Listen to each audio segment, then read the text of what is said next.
കോതമംഗലം താലൂക്കിലെ പരാതികളും പ്രശ്നങ്ങളും ചർച്ച ചെയ്യുന്നതിനായി കോതമംഗലം താലൂക്ക് വികസന സമിതി യോഗം ചേർന്നു. MLA ആന്റണി ജോൺ യോഗത്തിൽ അധ്യക്ഷത വഹിച്ചു.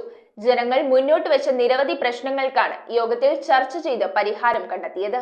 കോഴിപ്പള്ളി പരത്തറക്കണ്ടം ചെക്ക് ഡാമിന് സമീപം മുങ്ങിമരണങ്ങളുണ്ടായ പ്രദേശത്ത് ഡിസാസ്റ്റർ മാനേജ്മെന്റ് ആക്ട് പ്രകാരം നടപടികൾ ഉൾക്കൊള്ളുക, നഗരസഭയിലും കീരമ്പാറ പഞ്ചായത്തിലും ഉൾപ്പെടെ ജലവിതരണം പുനഃസ്ഥാപിക്കുക, വനമേഖലയോട് ചേർന്ന് വരുന്ന പ്രദേശങ്ങളിൽ വന്യമൃഗശല്യം തടയുക, Kothamangalam bypass road, Thangalam Kakkanad road എന്നിവിടങ്ങളിൽ നൈറ്റ് പെട്രോളിംഗ് ശക്തമാക്കുക, നഗരത്തിൽ കൂടുതൽ നോ പാർക്കിംഗ് ബോർഡുകൾ സ്ഥാപിക്കുക, ഗ്രാമീണ റോഡുകളിലും പോലീസിന്റെയും മോട്ടോർ വെഹിക്കിൾ ഡിപ്പാർട്ട്മെന്റിന്റെയും കൃത്യമായ നിരീക്ഷണം ഉറപ്പുവരുത്തുക തുടങ്ങി താലൂക്ക് ആശുപത്രിയിലെ പോസ്റ്റ്മോർട്ടം സംബന്ധിച്ച പ്രശ്നങ്ങൾ വരെയാണ് താലൂക്ക് വികസന സമിതി യോഗത്തിൽ ചർച്ച ചെയ്ത് പരിഹരിക്കപ്പെട്ടത്. യോഗത്തിന് MLA ആന്റണി ജോൺ അധ്യക്ഷത വഹിച്ചു.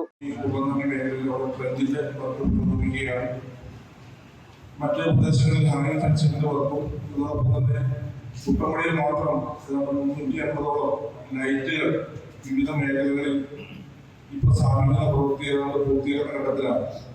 അങ്ങനെ വിവിധങ്ങളായുള്ള പ്രവർത്തനങ്ങൾ ഈ വന്യജീവി ആക്രമണവുമായി ബന്ധപ്പെട്ടത് municipal chairman Tomy Abraham, tahsildar Anilkumar M, Kottappady panchayat president Mini Gopi, Keerampara panchayat president Gopi MP, municipal standing committee chairman KA Noushad, രാഷ്ട്രീയ പാർട്ടി പ്രതിനിധികളായ PT ബെന്നി, ബേബി പൗലോസ്, അഡ്വക്കേറ്റ് പോൾ മുണ്ടയ്ക്കൽ, വിവിധ വകുപ്പ് മേധാവികൾ എന്നിവർ യോഗത്തിൽ പങ്കെടുത്തു. News bureau, Kothamangalam.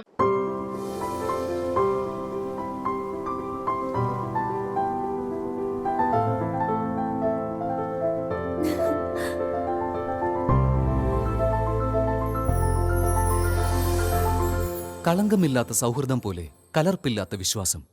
കല്ലൻസ് ജ്വല്ലറി.